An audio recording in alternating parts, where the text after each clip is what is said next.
In this video, I will show you how to fix Discord overlay not working. First, open your Discord account. Go to Settings. Scroll down and open Game Overlay tab. Enable here in Game Overlay. And then, click on Escape here.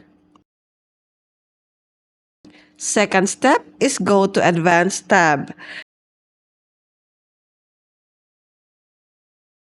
Disable hardware acceleration. And then, restart Discord.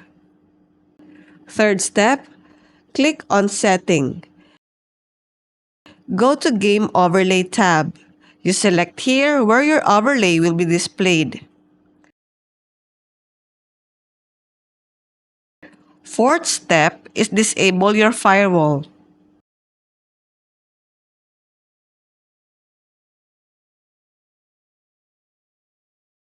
And the last step is check your graphics card if it is updated by going to Device Manager.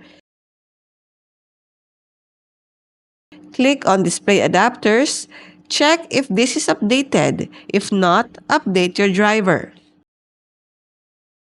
And that's it. For more videos like this, hit the subscribe button and click the notification bell so that you get notified for our new uploaded videos. See you next time!